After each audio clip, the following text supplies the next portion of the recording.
que não tá gravando. Olá, pessoal, sejam bem-vindos a essa gravação de hoje, 12 de maio, né? Começando agora, né? Não aconteceu nada antes disso. Muito bem. Então, gente, ó, a gente vai falar hoje sobre... O nome do capítulo é Gerenciando Sistemas de Recursos Humanos. É um nome chique para uma treta de todas as organizações. Porque é o seguinte, né, minha gente? A máquina não reclama. Então, você compra a máquina, ela vai lá e faz o que você manda fazer. De vez em quando você tem que fazer aí uns ajustes, uns consertinhos, passar uns óleos e tal. A máquina não reclama, a máquina não chega atrasada, a máquina não tem essas coisas. Então, qual que é um dos maiores problemas das organizações como um todo? Os recursos humanos, né? Então, assim, a gente falou já em algumas aulas passadas que a gente tem, dentro de uma empresa, a gente tem vários recursos.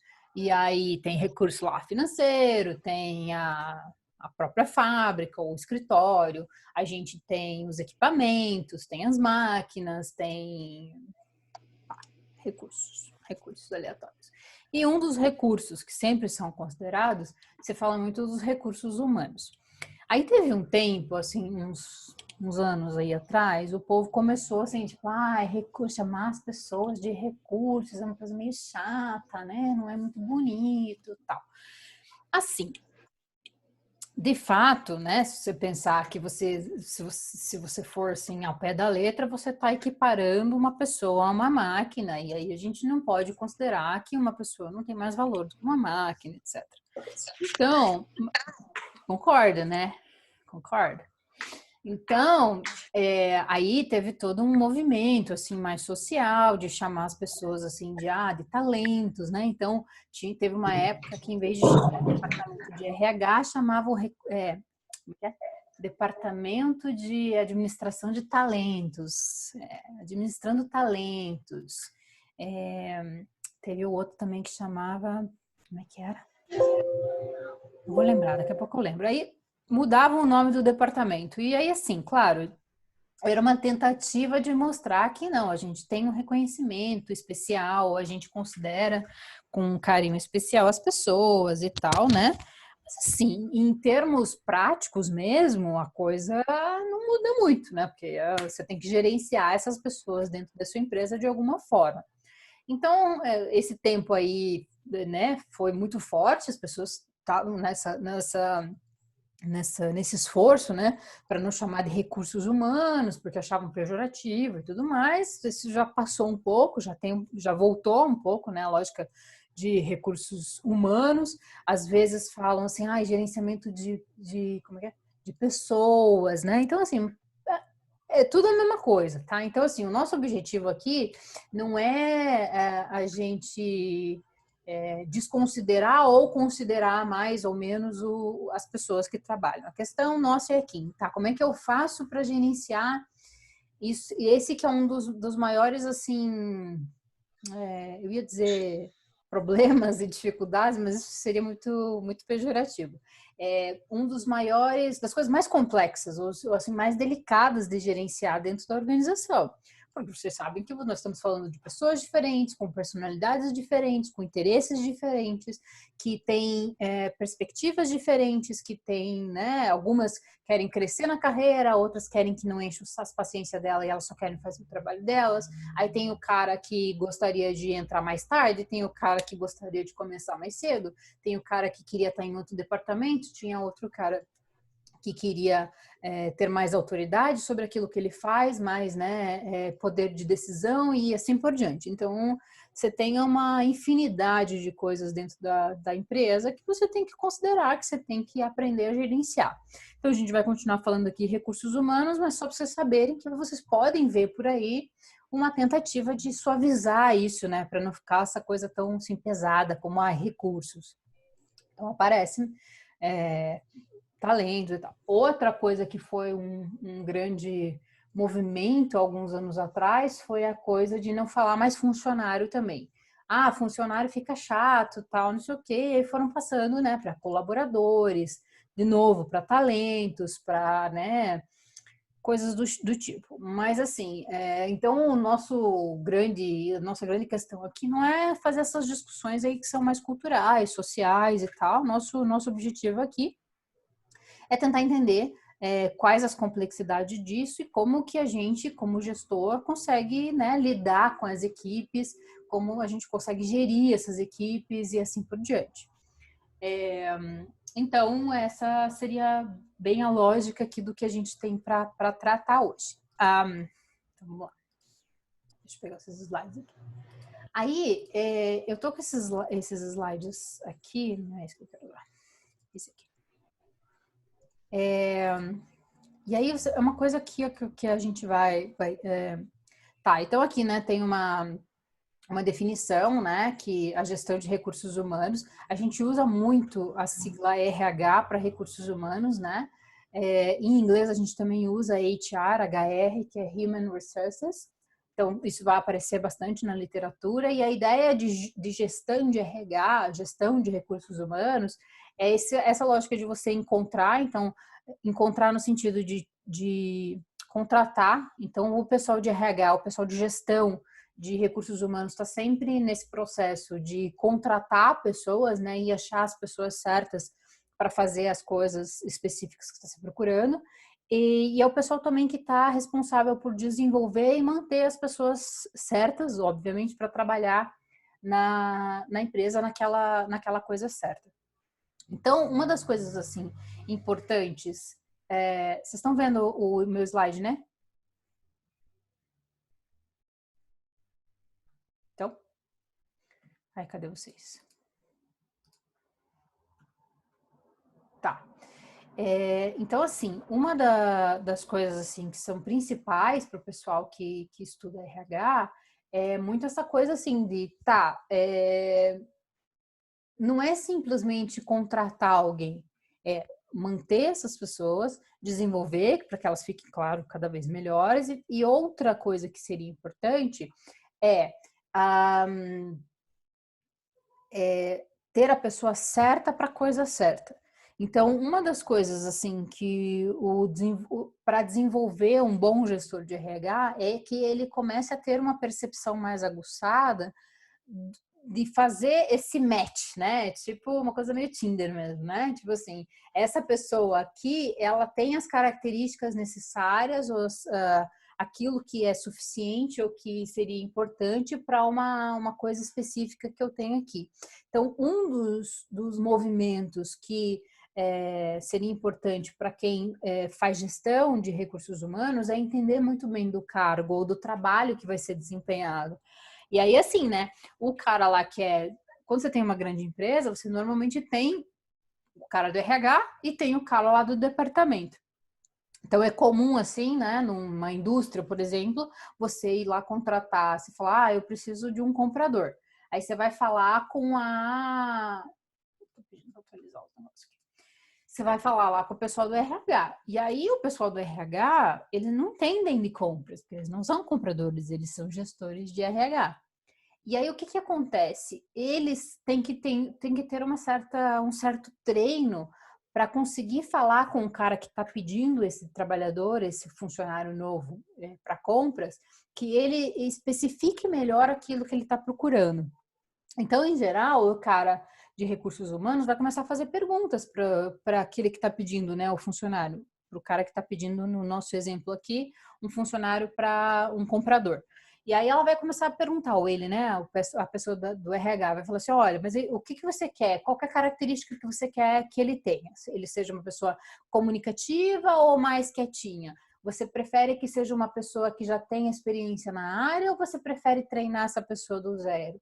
Você prefere que seja uma pessoa formada em alguma coisa específica? Você prefere que ele seja engenheiro, porque de repente ele vai comprar material muito específico da nossa indústria aqui? Ou você prefere que seja um cara mais com cara de administrativo? Você prefere uma pessoa mais velha ou uma pessoa mais nova? Você prefere uma pessoa que está bem estabilizada ou não? Então, coisas assim que vão ajudar naquele processo seletivo para que você consiga contratar a pessoa a melhor possível e que, obviamente, não, daqui 2, 3 meses a pessoa não vai embora e aí você tem que fazer o processo tudo de novo, porque isso, obviamente, é bastante custoso, né? Você para o profissional de RH, você para o cara para descrever o cargo, aí você para outras pessoas para treinar a pessoa lá dentro da empresa e tudo mais. Então, é óbvio que quando a empresa contrata alguém, o objetivo dela não é que o cara saia dali 1, 2 meses, a não ser que seja um trabalho temporário mesmo, e aí você queira simplesmente apagar o fogo naquele momento. Se é uma contratação assim de mais longo prazo, né, você tem um objetivo de achar a melhor pessoa para aquele momento. Então, o pessoal de RH tem que ter essa sensibilidade. E aí, para a gente que não necessariamente vamos ser gestores de RH, né? Nós vamos ser tudo marqueteiro, não é? Nós temos aí os dois que vão ser veterinário também. Mas assim, para a gente é importante entender como é que funciona esses processos e como lidar com pessoas, né? Entender um pouco assim das características do mercado de trabalho brasileiro, que tem muitas regras e tudo mais. Profissionais de marketing. Não, eu gosto de falar marqueteiro. Eu sabia que você ia se manifestar, Pedro. Eu sabia. Foi tipo a pescaria, entendeu? Eu joguei a isca porque eu sabia que você ia pegar. Tudo marqueteiro. Então, a ideia, justamente porque você nunca se manifesta, mas eu sei que essa é a coisa que te pega. Então, eu sabia que você ia falar alguma coisa. Tá aí, ó. Tá aí, ó. Tá vendo como eu entendo de recursos humanos? Eu deixei, fica a dica ali, ó. Saiu a hashtag para você, Pedro, era para você essa. Então, ó, é mais ou menos isso, tá? Você saber mais ou menos quais as pessoas que você tem na sua equipe. Aí, ó, eu conheço esse povo da minha equipe aqui. Sabia que o Pedro, que estava normalmente quietinho ali no canto dele, ia ser pego pelos marqueteiros. Eu sabia. Então, então é isso, tá? Então a nossa ideia é assim, tá? Como é que eu faço então para trabalhar com a equipe? Como é que eu faço para esses marqueteiros ficar todos juntos e não se matarem? Como é que eu faço para entender quem seria um bom profissional de marketing? Como é que eu faço para saber se esse cara é esse mercadólogo, né? Mercadólogo, que é o nome chique, né? Profissional de marketing, mercadólogo? Não é mercadólogo, whatever. Como é que, se ele seria a pessoa ideal para trabalhar junto com o meu pessoal, com a minha equipe, que não necessariamente é de outros profissionais de marketing, tem outros profissionais de outras áreas. Ele vai ter que trabalhar com o cara de finanças e vai ter que trabalhar com o cara de RH. Então, essas coisas assim que são importantes para quando a gente vai falar de gestão de recursos humanos. Mesmo que você não seja a pessoa responsável pelo RH, mas de alguma forma, quer queira você ou quer não queira você, você provavelmente... Ó, Karina, muito obrigada, mercadólogos. Vocês provavelmente vão ter que trabalhar com alguém na vida. Então, entender um pouco disso de recursos humanos é uma coisa importante até para você tratar com o fornecedor, para você tratar com o cliente, porque realmente não é uma coisa fácil, sabe? Vocês que atenderam já cliente na vida sabem que não é um negócio fácil. Vocês que já tiveram chefe na vida também sabem que não é um negócio fácil, né? Então, vamos aprender uns negócios aqui para ver se nossa vida fica mais fácil, né? Bom, aí o que acontece? Não, nem fala, Karina, não é? Não, viver em família já é difícil, né, Karina? Que é uma pequena organização, né? E aí você vai para o mercado de trabalho, aí você tem que conviver com o povo tudo lá, né? Com o chefe, com a esposa do chefe. Cadê? É a Daniele que tem a esposa do chefe, né? É a Daniele que é do advogado, né? Loja, uma delícia, né? Então, olha, a Karina. A Daniele é o que é do seu chefe, Daniele? Viver com 10 irmãos, imagina. E aí fica pior quando você tem que trabalhar com a família do chefe, né? Porque a sua família já é difícil. Aí você tem que trabalhar com a família inteira do chefe. Aí vocês vão ver que bom que é. Olá, Daniele, tá pronto? Se vocês quiserem aí informações, dicas e tutoriais de como conviver com a família do chefe, falem com a Daniele, tá bom? Ela vai estar ao vivo aqui na minha entrevista amanhã, falando como sobreviver ao chefe, à família do seu chefe. O chefe já não é fácil, a família do chefe, então, né, minha gente? Vamos combinar. Tá. Então, o que eu tenho que falar para vocês? De leis trabalhistas. E aí, o que acontece que eu tenho que dizer para vocês também? Aqui, ó, esse slidezinho que tem aqui, vocês lembram, né, que eu falei para vocês que esse livro é americano, né? Então, eles vêm com uma lógica aí dos Estados Unidos e tal. Então, veja lá, por exemplo, aqui, né, tá a Lei de Norte-Americanos com Deficiência. Então, assim, na verdade, não interessa muito pra gente saber que nos Estados Unidos tem uma lei, né? Interessa pra gente as nossas leis. Então, tá, eu só estou usando isso aqui como um pano de fundo para a gente lembrar que nós temos as nossas próprias leis trabalhistas. E o Brasil, especificamente, tem muita lei trabalhista. Muita lei trabalhista. Nós acho que somos dos povos assim que mais tem legislação em torno do direito do trabalho, né? Tem muita legislação mesmo. Tem bastante coisa assim muito esmiuçada, descrita, falada e tal. Então, o que acontece? No Brasil, a gente tem muita lei para tudo. Mas para o trabalho, então, Maria, começa por aí também, né? A gente tem lei, e não quer dizer que o fato de ter muitas leis seja que a gente seja um povo muito cumpridor de lei. Pelo contrário, o que a gente sabe, né? Eu estudo um pouco de administração pública, né? Eu publico um pouco em administração pública.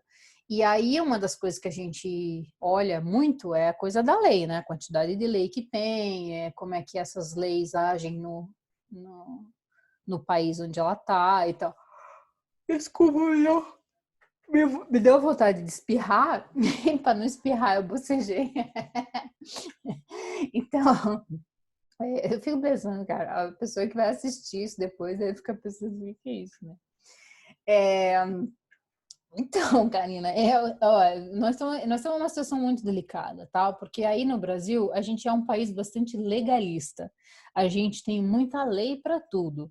E uma coisa muito, assim, importante do Brasil é que a gente tende a entender que tudo tem que estar descrito e pormenorizado.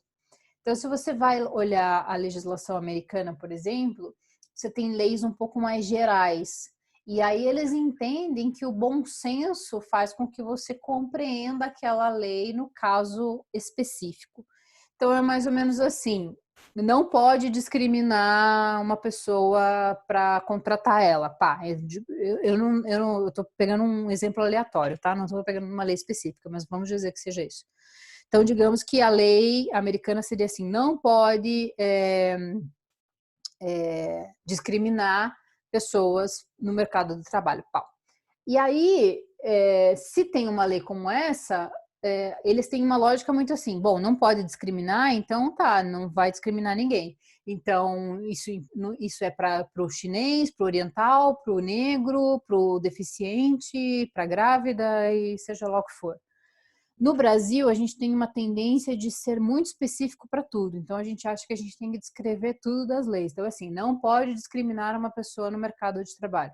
Daí a gente tem lei da não discriminação da mulher grávida, lei da não discriminação do homem negro, lei da não discriminação do não sei o que da raça, lei da não discriminação. Então, a gente é muito assim, sabe, muito detalhista na coisa. E a gente tem lei, lei, lei, lei, lei, lei.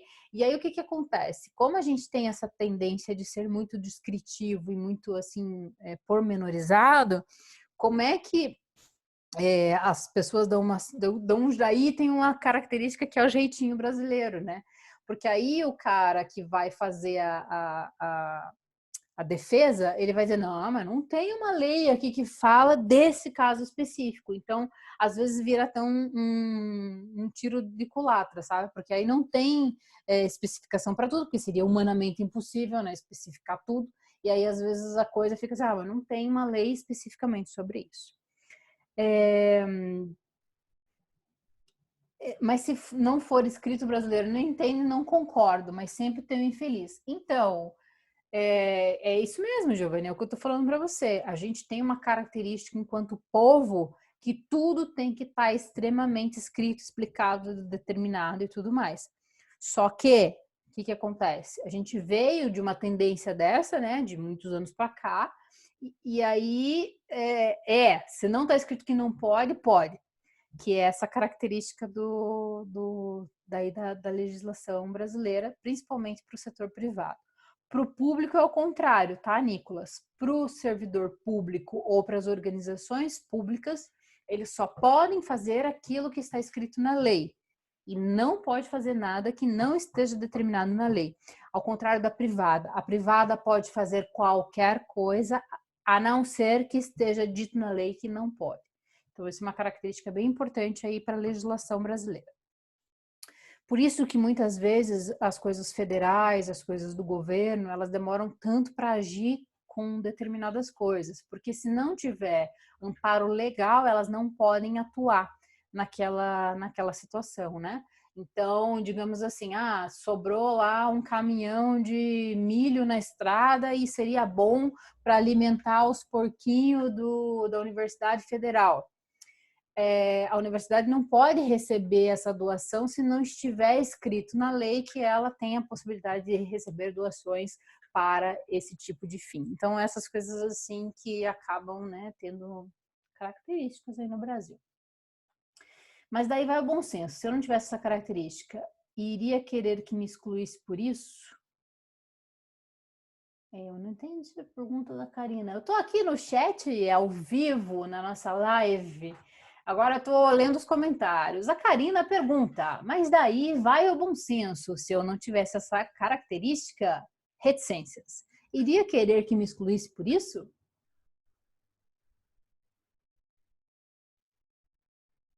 Aquele momento que eu não entendi. Eu não entendi o que ela falou. Excluir da onde, mulher? Quem é que quer te excluir? Que característica? É bem isso, Nicolas. Eu não entendi. E vai excluir da onde, mulher? Nós vamos mandar você para onde? Eu acho que ela estava conversando com alguém no WhatsApp e ela botou a pergunta ali. Karina. Entendi. Mas nós não entendemos mesmo assim. Característica do que? Era alguma coisa que eu falei? Na questão se fosse branco, negro, ou deficiente. Sim. Entendi. Olha aí, ó, gente. É que demorou, tem um lag aquizinho, né? A live demora um pouquinho, as perguntas vêm um pouquinho depois. Tá, agora entendi. Tá, então assim, legislação trabalhista, nós temos um monte, tá? Muitas mesmo. E no Brasil, especificamente, tudo que refere-se ao trabalho, a gente agrupou. Então, deixa eu ver aqui que eu tinha deixado separado para mostrar para vocês. Essa aqui era de uma aula minha de RH, né? E aí eu estava explicando, você pensa, eu, Luciana, eu tinha uns alunos franceses, uns alunos alemães e poloneses nessa turma. E aí eu tinha que explicar para eles o que era a tal da CLT. E o que era esse negócio de carteira de trabalho, e por que tinha tantas coisas assim, né? Aí, então, o que acontece? Aqui no Brasil é assim, ó, a gente tem muitas leis que são leis relativas ao trabalho, ao trabalhador, o que pode e o que não pode. Justamente porque a gente tem muitas leis, o que a gente tem? Uma consolidação. Então, a CLT significa consolidação das leis do trabalho. Ou seja, é como um compêndio, daí virou tipo um livro, né? Que aí você tem ali tudo juntinho, todas as leis que foram promulgadas e que estão vigentes no país que falam sobre trabalho. Então, assim, tem lei de tudo quanto é ano, de tudo quanto é lugar, né? Principalmente leis federais, óbvio. Não são leis locais, são leis federais, mas aí são leis que foram promulgadas com o passar do tempo e que estão vigentes no país. E aí você tem um livro virou um livro, porque assim, é como se fosse um dicionário das leis do trabalho. Então, você quer saber se pode demitir o cara que você acabou de contratar. Bom, você vai procurar lá na CLT, que é essa consolidação, você tem todas as leis do trabalho num lugar só, para você saber se pode ou não pode, ao invés de ficar tudo solto por aí e ninguém saber direito aonde verificar. Então, por isso que chama CLT. Por isso que aí, com esse compêndio, né, essa consolidação das leis do trabalho, aqui a gente fala que daí o profissional, o cara lá, ele é CLT ou ele é seletista. O funcionário CLT é um funcionário normal, ou seja, é um funcionário que está regido pela consolidação das leis do trabalho. Então, ele tem todas as regras ali dentro sobre o que ele pode e o que ele não pode fazer e o que o patrão, né, a empresa pode ou não podem fazer com relação ao trabalhador. Então, ela ali tem todo. Então, quando fala, eu sou seletista, sim, porque eu sou uma pessoa que está contratada no funcionário normal. Eu não sou um funcionário federal, né? Que daí tem algumas outras regras que são características deles. Então, eu sou CLT. Então, por exemplo, eu sou uma professora CLT. As regras do meu trabalho estão determinadas nessa consolidação das leis do trabalho. Então, o que tem? Sim, deve ser comissionado, Daniele. Sim, é diferente o comissionado ou o CLT. Então, assim, existem outras formas de trabalho que são, por exemplo, assim, eu chego para você e falo, você quer trabalhar para mim? Quero trabalhar para você, beleza. Mas eu vou fazer o seguinte, você vai ser uma empresa e eu vou contratar os teus serviços, você vai prestar serviços para mim. Então, você é uma empresa e você é terceirizado a minha, você não é CLT. Então, é diferente os acordos. De fato, aí essa consolidação das leis do trabalho, a CLT, ela não tem abrangência sobre esse tipo de trabalhador, porque ele é um terceirizado. Então, você fala assim, você me emite uma nota fiscal, você é uma MEI, uma microempresa individual, uma MEI, e você você emite uma nota fiscal lá dizendo que você fez serviço para mim e eu te pago. Só que esse cara, no caso, ele não está debaixo do guarda-chuva da CLT. E esse guarda-chuva da CLT diz, por exemplo, que essa pessoa tem que tirar férias uma vez por ano. Então, a cada 12 meses trabalhado, ela tem lá um mês de férias. Diz também que você tem que pagar um diferencial para as férias dela. Diz também que a pessoa tem que ter ao menos um dia remunerado de licença, normalmente aos domingos, né? Ao menos aos domingos a pessoa teria uma licença. Diz também que se for uma mulher que engravidar, ela tem alguma estabilidade, que ela também, quando voltar ao trabalho, ela não pode ser demitida na sequência, ela tem alguns meses ali de prazo que são uma carência pelo fato dela ter recém-voltado da licença maternidade. Fala também sobre licença maternidade. Então, tudo isso é CLT, tá? E aí, o que acontece? São muitas regras, né? Então, eu até separei aqui para vocês, ó. Deixa eu vir aqui. Deixa eu mostrar para vocês. Eu separei algumas que são... Peraí. Aqui. Compartilhar aqui. Aqui, ó.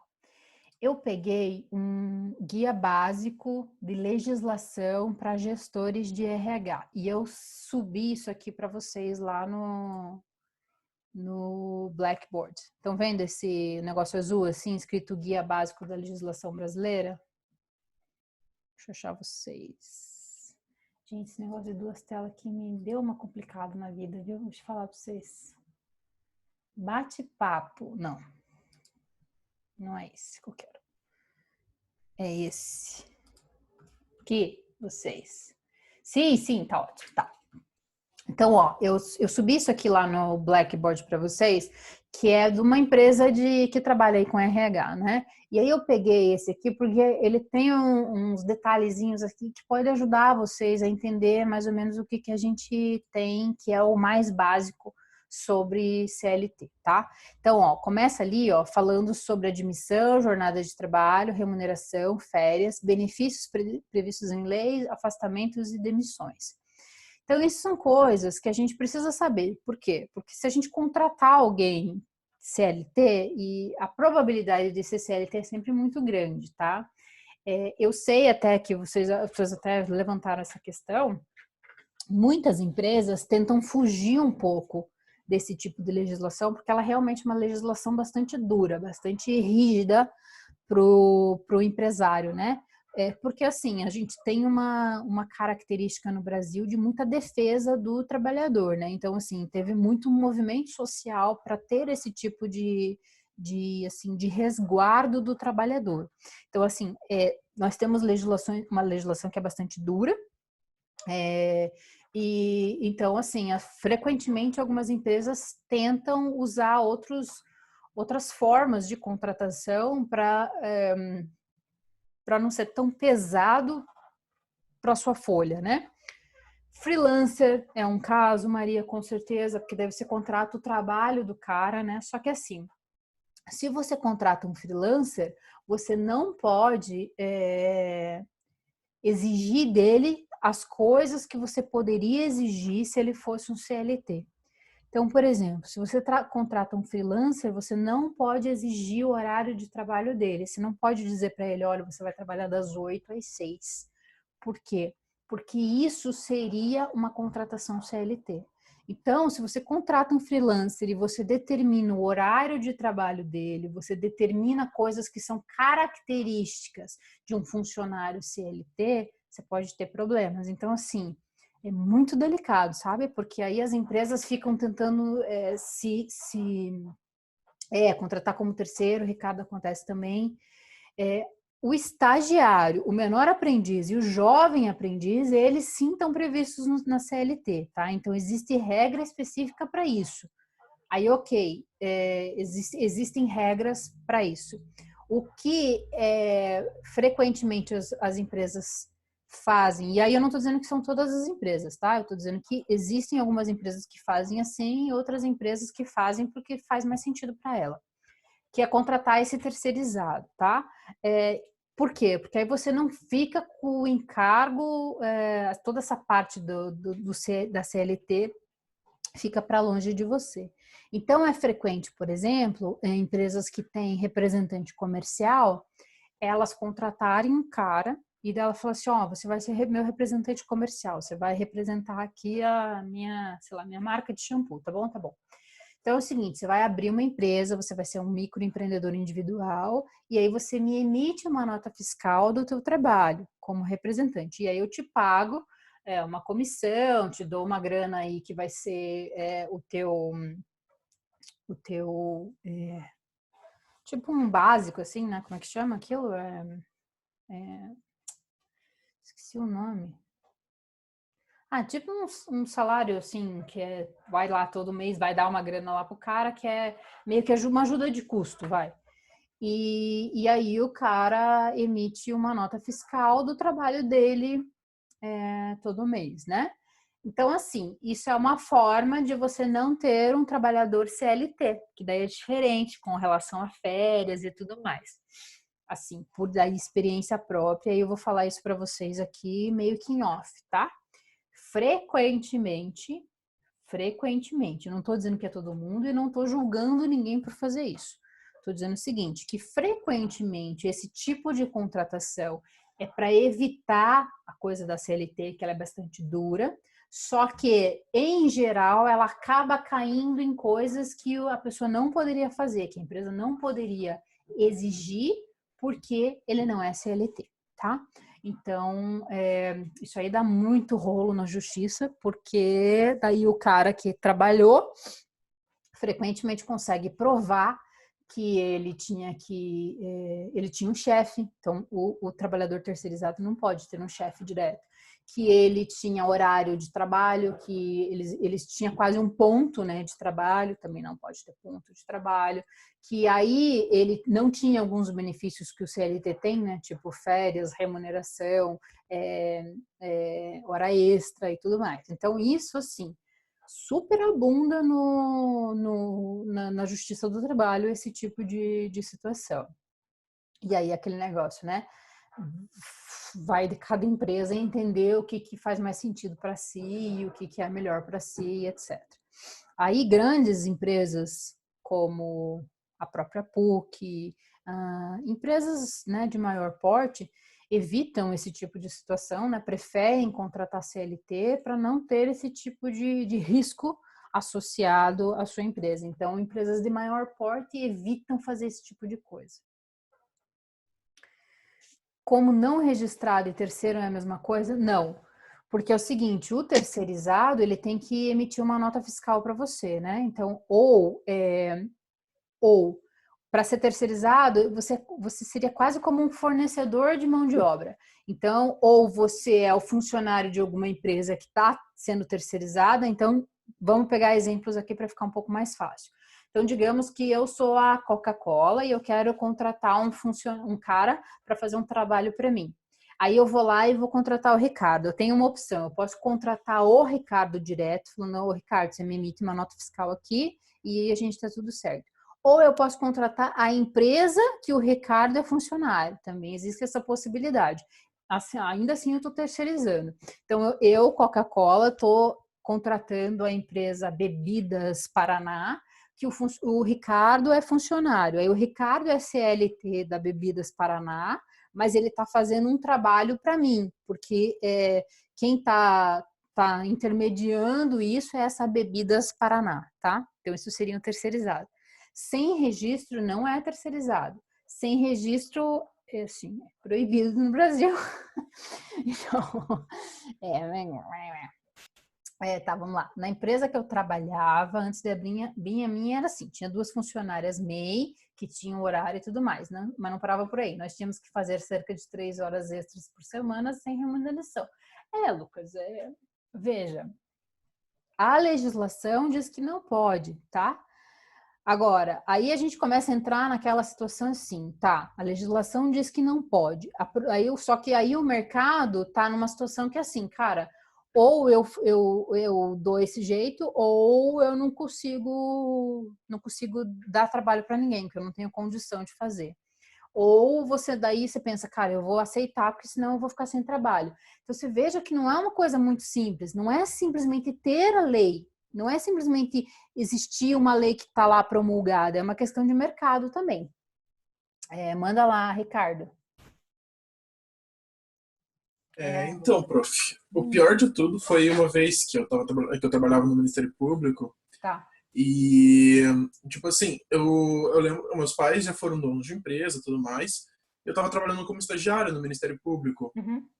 E eles me demitiram por telefone. E como eles já tiveram que estudar isso, eles sabiam que meus pais sabiam que era proibido como estagiário demitir por telefone. Sim.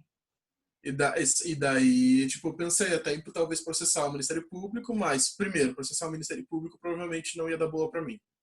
E segundo, Pensa, né? que eu ia estar me queimando pela minha carreira, né?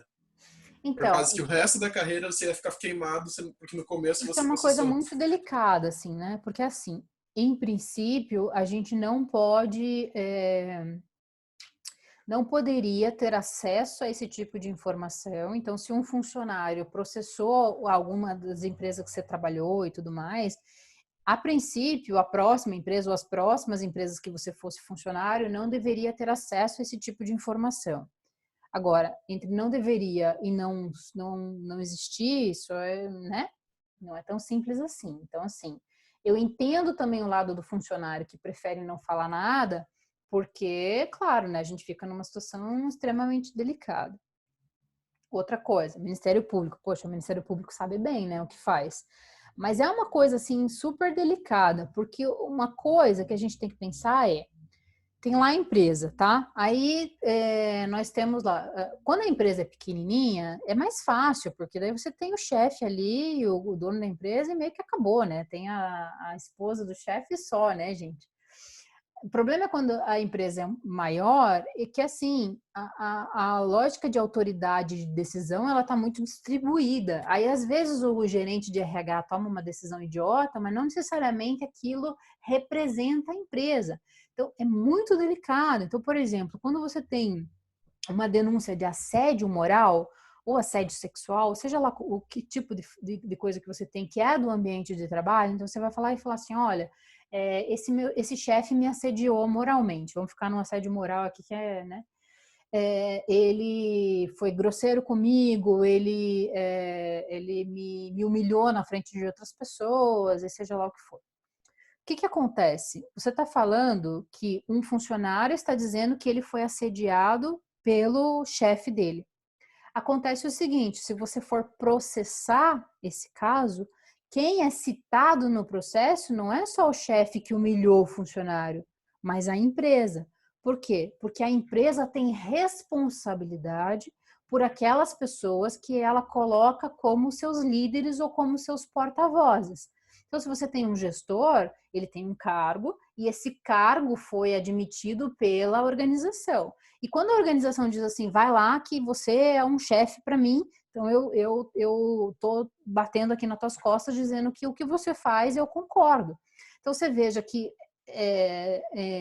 de repente até o dono da empresa, né, os acionistas falam, pô, mas o cara é um idiota, foi lá e foi assediar a pessoa e agora eu vou ter que pagar por isso. Então você veja que a lógica é muito delicada, né? Porque aí você coloca a pessoa num cargo de chefia, aí o cara faz uma coisa que você não concorda, não necessariamente concorda, mas quem paga por isso é a sua empresa, não o cara. Então, é o que eu estou dizendo para vocês, minha gente. Não é simples. A parte do RH, a parte de colaborador e coisa dentro da empresa é tenso. É uma das áreas mais delicadas de você lidar. Se o funcionário acusado for um funcionário comum, também a empresa tem que responder. Em geral, o que acontece? Se for uma coisa que está caracterizada, que você, né, aconteceu de fato. Então, a moça foi assediada sexualmente pelo um outro funcionário.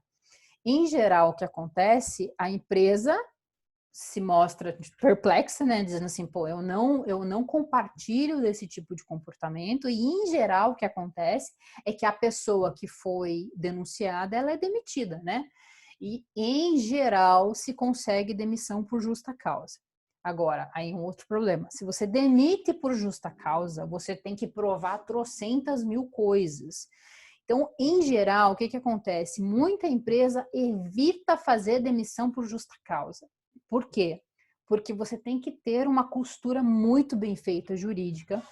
Do contrário, a pessoa que foi demitida em justa causa pode dizer assim, olha, eu não concordo com isso, eu acho que eu fui perseguido e eu quero retornar ao trabalho ou eu quero ser indenizado porque eu fui humilhado, aí eu sofri assédio moral porque eu fui demitido por uma coisa que estão dizendo que eu fiz, que seria a justa causa, e eu acho que eu não fiz.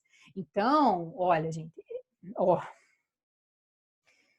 Pois é, Daniela, e daí? Conseguiram as provas de assédio? Foi assédio sexual ou assédio moral? Moral? Conseguiram provas, Daniela? Porque o assédio moral é um dos mais difíceis de você provar. Deixa eu ler enquanto isso o Giovanni. Eu era aprendiz do RH de uma multinacional e aconteceu um caso de assédio com outro aprendiz, mas houve a demissão sem justa causa para não ter problema de processo por parte dele. Nem... mas o que eu estou te falando, Giovanni. Por mais que você caracterize esse tipo de má conduta ou mau comportamento dentro da organização, às vezes a empresa prefere demitir por justa causa e pagar todos aquilo que ela deve, né? Pagar fundo de garantia, né? Pagar as férias, que você não teria que pagar se fosse justa causa, justamente para evitar esse tipo sabe?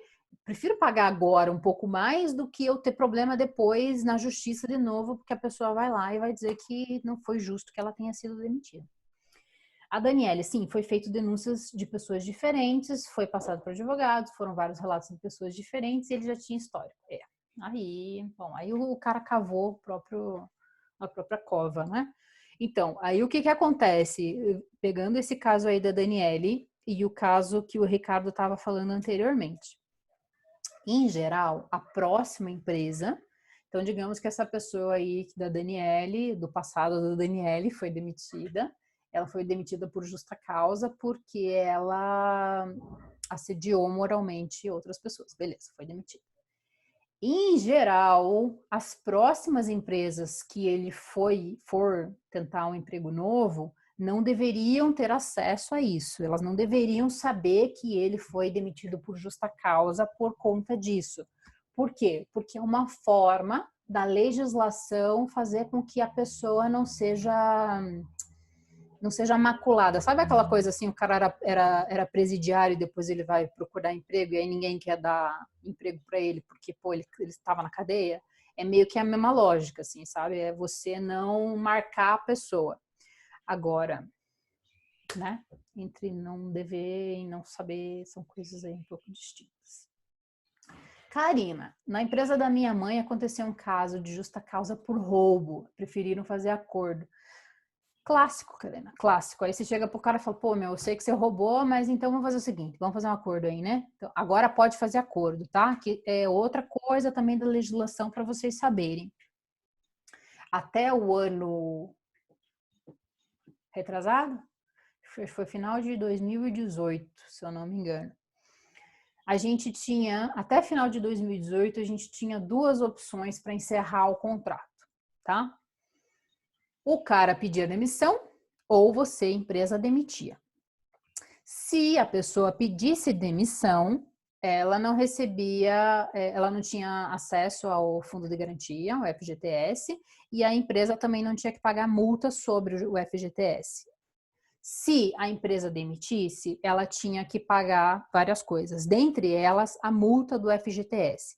Como que é a multa do FGTS? Você vai lá olhar o que o cara tem um saldo. Todo mundo que é funcionário CLT, o governo vai juntando uma graninha para você, que é o teu fundo de garantia, que é uma grana que é um jeito do governo fazer uma poupança para você, tá? Não vamos entrar no mérito disso. A lei é essa. Fundo de garantia você tem que recolher, tá? Então, uma das coisas que a gente recolhe quando a gente é CLT é o fundo de garantia e a outra coisa que a gente recolhe é o INSS.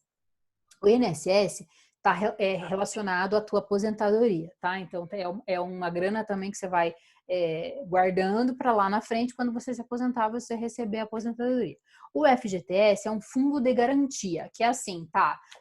Você foi demitido, por exemplo, puta, lascou, você vai precisar de dinheiro. Então, é uma grana que você vai juntando conforme você vai trabalhando e que aí você teria acesso a essa grana em alguns casos.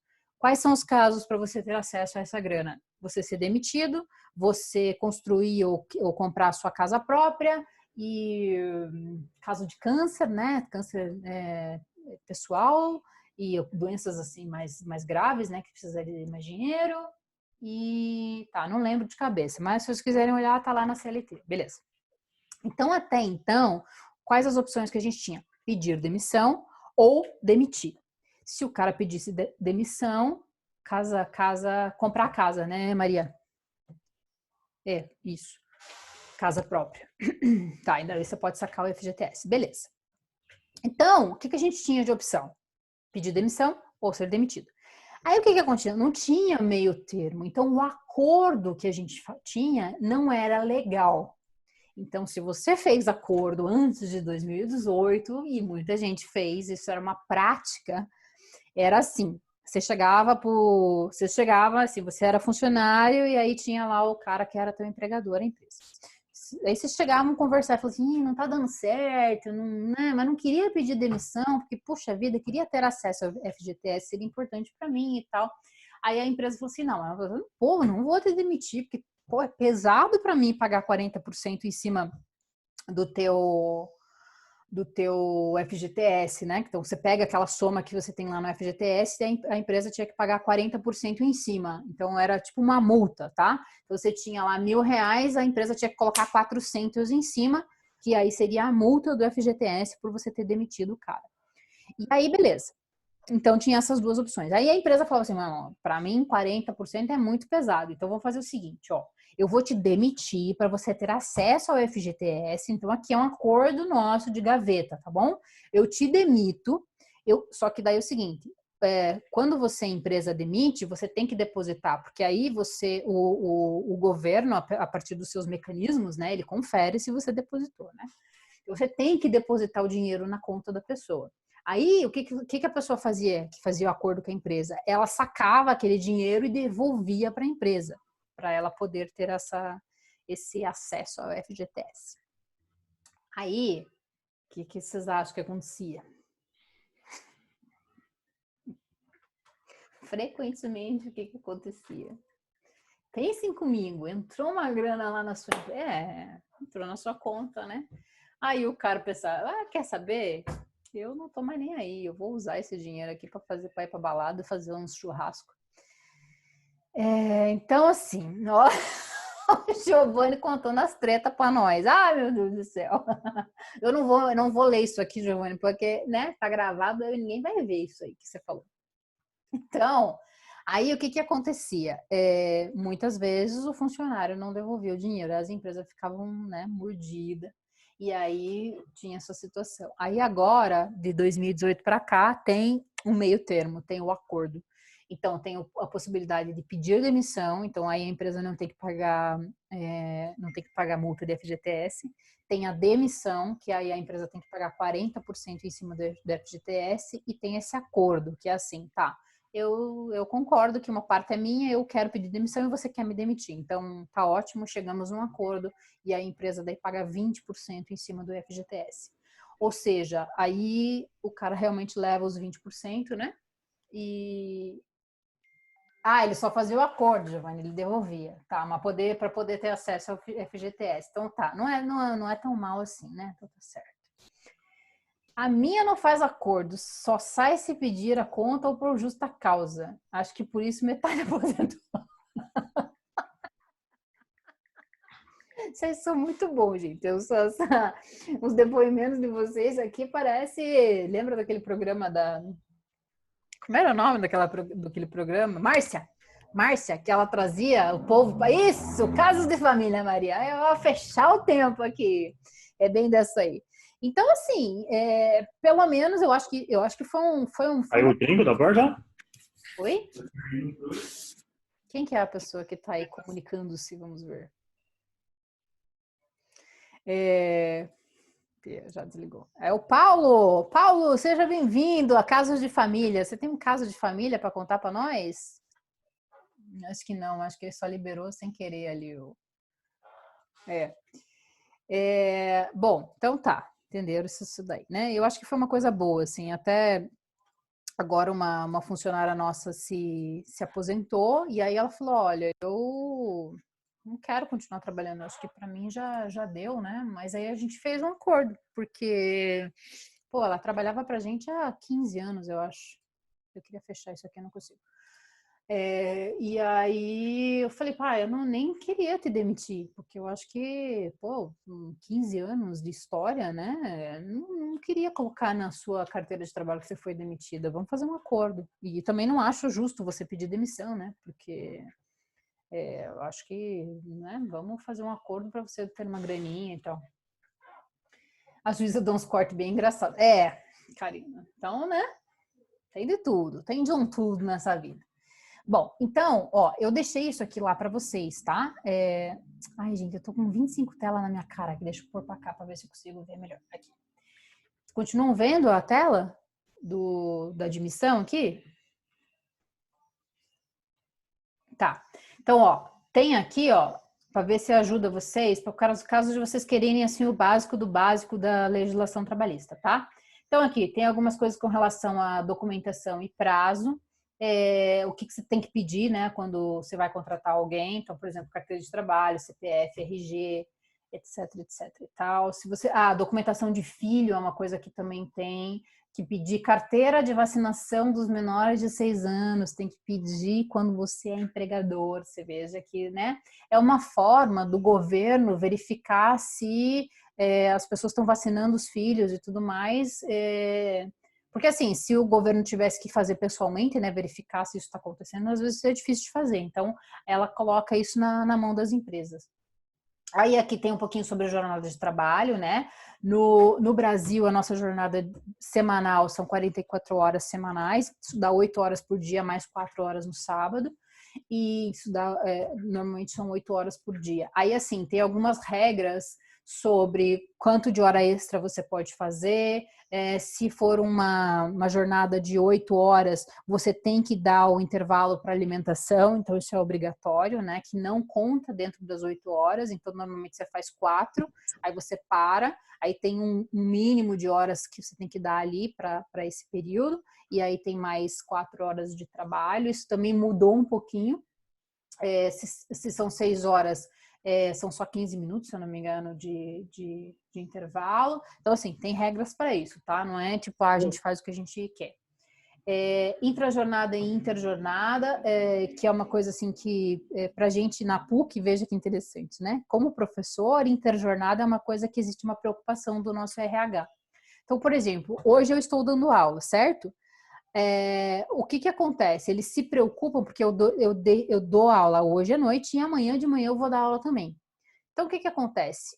O fim da minha aula de hoje não pode ser 11 horas antes, quer dizer, não pode ser menos do que 11 horas antes da aula de amanhã. Então, olha só que doido. A minha aula hoje com vocês acaba 20 e 30, né? Oficialmente acho que é 20 e 30, né? Que normalmente a gente acaba até um pouquinho antes para vocês fazerem intervalo e tal, mas se eu não me engano é 20 e 30. E a minha aula amanhã começa às 7h50. Então você veja que tem ali, eu não poderia, por exemplo, dar a última aula hoje porque eu dou a primeira amanhã. Então isso é a interjornada, tá? Isso é uma coisa que não pode. Exatamente. E eu dou a aula que horário, Giovanni? 7h50. Então, 11 horas e 20 minutos depois. Fala exatamente, Giovanni. Fali no talo. Manda lá, Lucas. Sim. Não, Giovanni. Não. Eu sei que o CLT é a hora, o valor da hora, mais uma porcentagem, né? E o estagiário é só o valor da hora. Mas na questão do, por exemplo, quando você contrata por fora, você for terceirizado, como que faz o cálculo da hora extra daí, professor? Então, o terceirizado não tem legislação para hora extra. Aí que tá, é isso que eu estou dizendo para você. O terceirizado, porque o terceirizado ou ele é CLT de uma outra empresa, ou ele não é funcionário direto do cara. Então você não pode exigir dele algumas coisas com relação a horários e tudo mais, a não ser que isso esteja no contrato que você faz com a empresa, mas ela não está debaixo da CLT. Então as regras da CLT não se aplicam para o terceirizado quando ele é, nesse caso aí, de nota fiscal e etc. Inclusive, você não vai nem pagar férias para ele, né? Nem 13º. Entendeste? Entendi, obrigado. Tá, e aí uma coisa importante para a gente lembrar é o seguinte: no Brasil, a gente não tem característica de pagamento muito por hora, tá? A gente consegue dizer quanto que o cara ganha por hora, porque a gente faz lá a continha, né?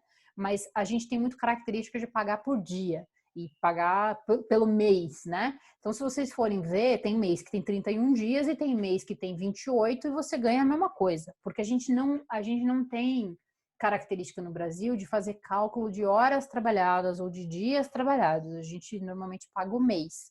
A gente consegue calcular para poder calcular a hora extra, etc., né? O valor do dia, o valor da hora, etc., beleza. Só que é diferente da legislação americana, por exemplo. O americano paga por hora. Mais do que isso, o americano está acostumado a pagar os seus funcionários a cada semana ou 15 dias num pau brabo. Em geral é por semana. Então, o americano sempre está recebendo. Então, assim, ele nunca recebe que nem nós, assim, tipo uma bolada lá no dia 5, que daí a gente gasta tudo até dia 10, né? O americano, ele separa, ele vai recebendo separado a grana. Deixa eu ver aqui que o Lucas estava com a mão levantada. Já deu, Lucas? Era aquilo que você queria falar, né? Eu esqueci de baixar. Foi mal. Tá. Eu nem sei como é que isso funciona, mas tá bom. Então, a gente tem uma característica muito diferente, né? A gente tem o pagamento mensal, enquanto eles têm aquela... Por isso que vocês veem nos filmes americanos, aquela coisa assim, eu recebi tanto por hora. E outra coisa que eles também fazem é calcular o ano. Quanto que você ganha? Aí o cara normalmente fala o que ele ganha no ano, não o que ele ganha no mês, nem o que ele ganha na semana, nem no dia. Então, é uma lógica totalmente diferente. A Maria gasta mais quando recebe picado. Então, Maria, só que é também uma forma que os americanos entenderam de fazer a economia ficar girando o tempo todo, porque aí nunca tem falta de dinheiro, o povo está sempre recebendo o tempo todo, entendeu? Então, é uma lógica diferente. Sei lá, eu sempre recebi mais picado, assim, na vida, né? Então, eu não sei. Não sei. Bom, então aqui também tem algumas regras sobre noturno, né? Que tem adicional noturno, tem adicional sobre insalubridade, tem sobre falta, né? Que você pode descontar do salário do profissional, do funcionário, as faltas que não forem justificadas. Aí aqui tem algumas faltas que são justificáveis, né? Por exemplo, por motivo de saúde, se ele tiver atestado, um dia em caso de doação de sangue, um dia por ano para acompanhar filhos de até 6 anos, né, no médico, 2 dias consecutivos caso morra alguém próximo, né, da família nuclear ali, alistamento eleitoral, acompanhar consultas em período de gravidez da esposa ou da companheira e assim por diante. Então, tem algumas regras aqui falando sobre faltas. Tem sobre remuneração também, tá? Então, assim, a legislação brasileira prevê que tem o salário, tem bases, né? Tem piso salarial, né? Então, dependendo da profissão, tem piso salarial, você não pode pagar menos do que aquilo. E aí, vocês já devem ter visto que tem os pisos estaduais. Se eu não me engano, o piso estadual aqui do Paraná é 1.009, eu não lembro. Mas enfim, tá, milão, é o piso. Aí você fala, tá, mas é o piso do quê? É o piso das profissões que não tem regulamentação. Em geral, todas não, a maioria das profissões tem um piso regulamentado. Enfermeiro não pode receber menos de tanto.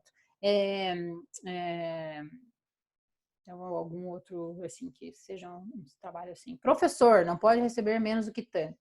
Fulano não, 1.042. Giovanni, é uma benção esses alunos, tudo inteligente, né? Muito obrigada. R$1.042, não, R$1.042 para os não regulamentados. O que é esse não regulamentado? Por exemplo, a diarista não, empregada doméstica que não tem regulamentação profissional, assim, como no caso dos enfermeiros, então daí vai o piso que é o estadual. Então, cada estado tem o seu próprio piso. Como o Giovanni está nos informando aqui, o piso paranaense é 1.042. Então, se você tiver numa profissão que não seja regulamentada, essa profissão vai seguir o piso que é a estadual, 1.042. Beleza? Olha aí, ó. Vamos ser tudo não regulamentado no Paraná, Giovanni. Tá resolvido. Então, é isso aí, tá? Então, vocês vão ver que nos estados é diferente de um lugar para outro. Então, 13º tem que pagar. Quando que tem que pagar? Tem regulamentação para isso e tudo mais. Tá. Aí aqui tem as informações sobre o salário, o que tem que fazer, que não pode pagar depois, tem que pagar até o 5º dia útil do mês, então não é dia 5, mas é o 5º dia útil do mês, né? O que é o salário mínimo, 13º, as férias, né? Que a pessoa tem que ter férias, então a cada 12 meses trabalhados, ela tem que ter um mêsinho lá de férias, e aí tem uma graninha que é paga em cima dessas férias que o cara vai tirar. Abono pecuniário, quando você vende as férias, a legislação de férias também mudou no Brasil. A gente tinha a possibilidade lá que você tinha que tirar 30 dias de férias, mas aí o que as pessoas faziam? Elas vendiam as férias, elas faziam essa lógica aí de abono pecuniário, né? Então elas pegavam lá tantos dias e vendiam os outros dias. Agora, no Brasil, pode tirar férias picadinha, eu chamo de férias picadinha. Então, você tem a possibilidade de dividir as suas férias, o que não podia anteriormente. Ou você tirava tudo de uma vez só, ou você vendia as suas férias. Agora, você pode tirar picado. Então, você pode tirar lá 15 dias, depois você tira mais 10 e assim por diante, tá? Tem regra para isso também, é bom dar uma olhada lá com carinho. Férias proporcionais, o caso do cara encerrar o contrato antes de ter cumprido os 12 meses para tirar uma férias integrais, aí você paga o proporcional das férias. Seguro-desemprego, INSS, pensão, auxílio-doença, afastamento, demissão, tudo isso tem aqui, é tipo um e-bookzinho simples, mas que tem algumas informações aí que pode ser importante para vocês terem uma ideia um pouco mais clara sobre a legislação trabalhista no Brasil, tá? Então, porque o que tem ali no slide que eu postei para vocês é a legislação americana e, né? A gente trabalha no Brasil, a gente vai ter funcionário no Brasil. Então, minimamente, a gente tem que entender melhor o que acontece aqui e não lá, tá? Então, eu coloquei esse guiazinho para vocês, esse guia básico, e vamos ignorar um pouco a parte do americana lá, porque realmente não interessa pra gente. Tá bom? Interromper com o cancelamento. Muito bem, falamos muito sobre legislação, quase não falamos de mais gestão de RH. Mas, cara, legislação é uma das coisas mais importantes que tem para quem trabalha com RH, né? Então, achei que foi bom. Muito bem, dúvidas, senhores?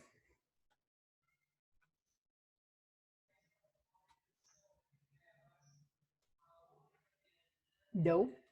Karina, tá feliz com o teu salário, com o teu FGTS? Tá tudo bem?